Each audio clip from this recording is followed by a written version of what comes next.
ध्यानमूलं गुरोर्मूर्ति पूजामूलं गुरोर्पदं मन्त्रमूलं गुरोर्वाक्यं भक्तिमूलं गुरोर्कृपा।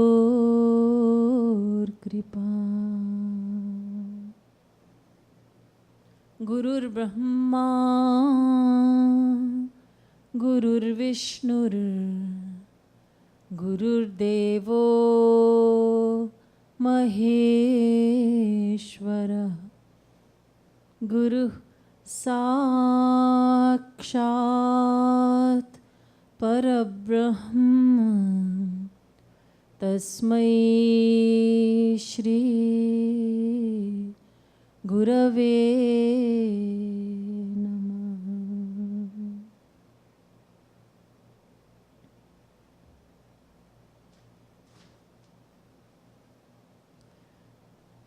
एक प्रश्न है कि जगत गुरु श्री कृपालु जी महाराज के बारे में कुछ बताइए। एक तो शब्द है गुरु और एक शब्द है जगत गुरु। गुरु शब्द का अर्थ है गुम राउति इति गुरुः, गिरति अज्ञानम इति गुरुः, गृणाति ज्ञानम इति गुरुः। वेद के अनुसार जो अज्ञान को नष्ट करे और जो ज्ञान प्रदान करे उसको कहते हैं गुरु। गुरु उसको कहते हैं जो श्रोत्रिय भी हो और ब्रह्मनिष्ठ भी हो, ये दो शर्तें पूरी किए हो। मुंडकोपनिषद ने कहा कि श्रोत्रियम ब्रह्मनिष्ठम, उसके पास समस्त शास्त्रों वेदों का संपूर्ण ज्ञान भी हो और वो भगवत प्राप्ति भी कर चुका हो। वास्तव में शास्त्रों वेदों का संपूर्ण ज्ञान तो केवल भगवत प्राप्त महापुरुष को ही हो सकता है, वरना तो व्यक्ति कुछ शास्त्र वेद पढ़ के कुछ नहीं समझ सकता, बल्कि और कंफ्यूज्ड हो जाएगा। तो वेदों ने बताया कि उसको श्रोत्रियम भी होना पड़ेगा और ब्रह्मनिष्ठम भी, यानी थियोरेटिकल भी और प्रैक्टिकल भी। गुरु तो भगवान से भी बढ़ के होता है, क्योंकि हम मनुष्य हैं और मनुष्य का एकमात्र कर्तव्य है भगवान को प्राप्त करना। बाकी जो सारी ड्यूटीज़ हैं जिनके बारे में हम कहते हैं ये बड़ा इम्पोर्टेंट काम आ गया हमारा, वो बड़ा इम्पोर्टेंट काम है, ये सब तो कुछ भी नहीं है। जो सबसे बड़ा काम एक ही है, वो है भगवान को प्राप्त करना। लेकिन भगवान कहाँ है, कैसा है, कैसे जाया जाए उसके पास, इन सब प्रश्नों के उत्तर हमारे पास नहीं है। हमने हमेशा अपने मन को संसार में ही लगाया, इसलिए अगर हम भगवान में लगाने की कोशिश करते भी हैं, और हम सब करते हैं, तो हम ये पाते हैं कि हमारा मन संसार में जाता है, बार बार जाता है और भगवान में टिकता नहीं है। हम पूछते हैं क्यों नहीं टिकता, तो उसका सीधा सीधा उत्तर यही है कि अनंत जन्मों में हमने अपने मन को संसार में टिकाया, संसार में ही सुख है ये माना हमने। तो हम चूँकि आनंद की खोज में हैं, सुख की खोज में हैं, इसलिए हमारे मन ने ये सोच करके कि यहाँ इस संसार में सुख है, उसने संसार को अपना मान लिया और संसार के पीछे दौड़ना शुरू कर दिया। तो अनादिकाल से हमारा मन संसार में आसक्त है, क्योंकि हमने अनादिकाल से यही सोचा कि मैं शरीर हूँ और ये संसार जो है ये मेरा है। इसलिए अब हम भगवान में लगाने की कोशिश करते हैं तो मन मानता नहीं। वो कहता है शरीर को कि तुम बैठो, पूजा करो, पाठ करो, कीर्तन भजन करो, ये सब करो तुम, मैं गया, मुझे जहाँ अच्छा लगता है मैं वहाँ जाऊँगा। हमें कौन समझाएगा कि हम कौन हैं? हम तो अपने आप को नहीं पहचानते। भले ही हमारी कितनी बड़ी बड़ी डिग्रीज़ क्यों ना हो जाए, लेकिन हम अपने आप को ही नहीं पहचानते। तो वो गुरु ही हमें समझा सकता है कि देखो तुम आत्मा हो, तुम जीव हो, तुम शरीर हो ही नहीं, और तुम्हारा केवल एक है, वो है भगवान। ये संसारी रिश्तेदार नातेदार तो यहाँ पे धरे रह जाएंगे और तुम कहीं और जाओगे, वो कहीं और जाएंगे। जैसे पिछले जन्म के रिश्तेदारों के बारे में तुम्हें कुछ नहीं मालूम, इसी तरह से इस वर्तमान जीवन के रिश्तेदारों के बारे में तुम्हें कुछ नहीं पता चलेगा अगले जीवन में। तो तुम आत्मा हो, तुम्हारा परमात्मा ही है। संसारी रिश्ते नाते ठीक है, कर्तव्य निभाओ, लेकिन अपने मन को भगवान में टिकाओ। फिर हमारा प्रश्न आएगा कि हम कैसे टिकाएं, वो गुरु को ही बताना होगा। सारा काम गुरु करेगा। भगवान कहते हैं ये सब काम मैं नहीं करता, ये मैं गुरु के द्वारा करवाता हूँ। इसीलिए रामायण में कहा गया कि मोरे मन प्रभु अस विश्वासा, राम ते अधिक राम कर दासा। राम सिंधु घन सज्जन धीरा, चंदन तरु संत हरि संत समीरा। भगवान राम सिंधु के समान हैं। भगवान समुद्र हैं। समुद्र पानी देता है, लेकिन वो पानी खारा होता है। और संत बादल की तरह है। बादल खारे पानी को चूस करके फिर उसको मीठा बना करके वर्षा के रूप में हमें प्रदान करते हैं।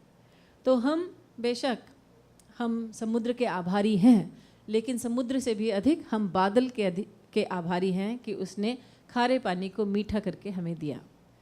तो भगवान समुद्र हैं, संत बादल हैं।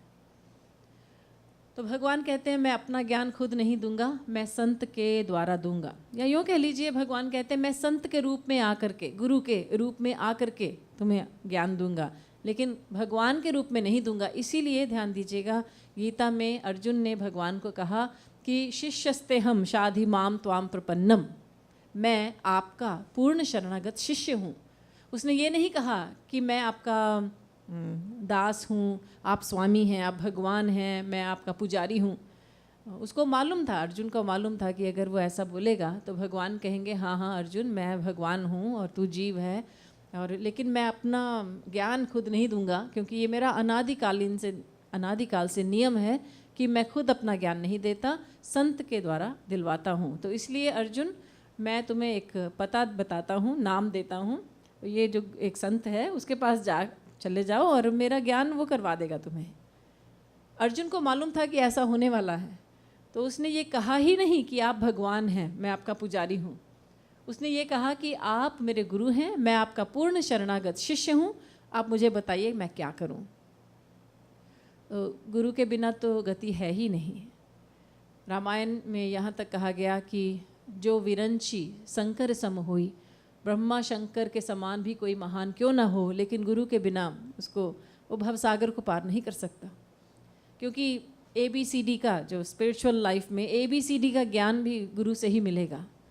थियोरेटिकल ज्ञान से लेकर के प्रैक्टिकल भगवत प्राप्ति तक गुरु ही करवाएगा सारे काम। तो गुरु का मतलब जो अज्ञान को नष्ट करे और जो ज्ञान प्रदान करे। अब जगत गुरु का मतलब जो समस्त विश्व के अज्ञान को नष्ट करे और समस्त विश्व को ज्ञान प्रदान करे।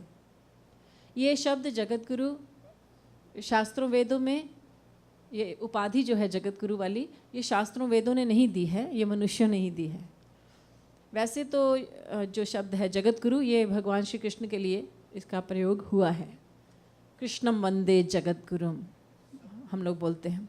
तो जगत गुरु शब्द श्री कृष्ण के लिए यूज़ हुआ है। लेकिन जब ये जगत गुरु श्री कृपालु जी महाराज, ये जगत गुरु शब्द कहाँ से आया? तो ऐसा है कि 2500 वर्ष पूर्व कई विद्वानों ने मीटिंग किया और ये कहा कि आजकल ढोंग बहुत बढ़ गया है। हम लोग आजकल बोलते हैं, बहुत से लोग बोलते हैं ढोंग बहुत है, क्या करें, कोई सच्चा गुरु है ही नहीं, मिलता ही नहीं। यद्यपि ऐसा है नहीं कि कोई सच्चा गुरु नहीं है, लेकिन शंका है बहुत, क्योंकि बहुत पाखंड है भी। साधक को बहुत से लोग सिद्ध महापुरुष समझते हैं। सिद्ध महापुरुष कोई आता है तो उसको संसारी मान लेते हैं। बड़ी कन्फ्यूजन है। 2500 वर्ष पहले भी कुछ ऐसा ही था। आज स्थिति ज़्यादा खराब हो गई है, पहले भी खराब थी। तो उस समय के विद्वानों ने सोचा कि क्यों ना हम अपने ज्ञान के बल पर हम जनता के लिए किसी वास्तविक गुरु को चुनें और फिर जनता को कह दें कि हाँ ये जो है ना ये गुरु हैं, क्योंकि हमने इनको परखा है, हमारे पास इतना ज्ञान है कि हम असली गुरु की पहचान कर पाते हैं। तो उस समय 2500 वर्ष पहले आदि शंकराचार्य, जिनका नाम आप सब जानते हैं, उनको जगत गुरु की उपाधि दी थी विद्वानों ने। ऐसा हुआ था कि आदि शंकराचार्य ने एक के बाद एक सब विद्वानों को परास्त कर दिया, हरा दिया। आपने मंडन मिश्र का नाम सुना होगा, और वो बाद में उनके शिष्य बने। तो सारे विद्वानों को परास्त कर दिया, सभी विद्वान उनके शिष्य बन गए,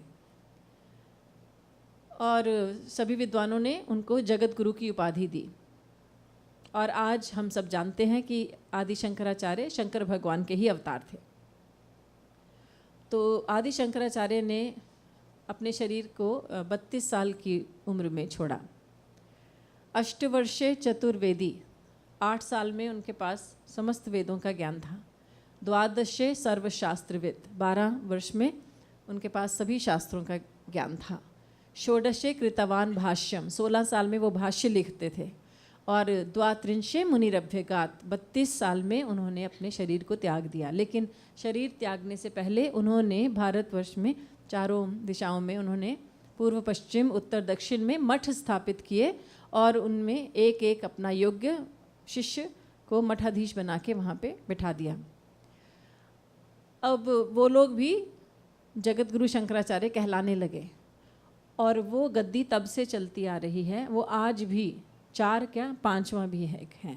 तो 5 जगत गुरु शंकराचार्य हैं, वो हैं गद्दीधारी, क्योंकि गद्दी तब से चल रही है 2500 वर्ष से।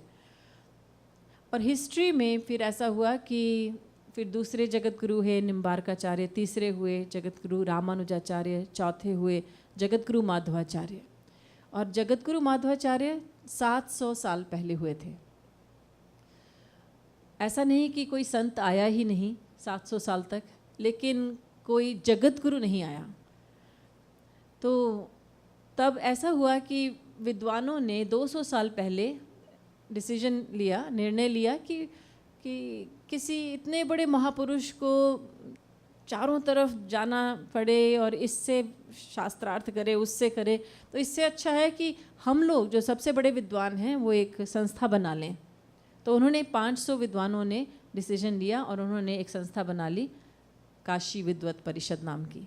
उन्होंने कहा कि अगर कोई हमें संतुष्ट कर दे कि हाँ, इसके पास हम ये जान लें कि इनके पास समस्त शास्त्रों वेदों का ज्ञान है, तो हम उनको जगत गुरु नियुक्त कर देंगे और उनको इधर उधर जाना नहीं पड़ेगा।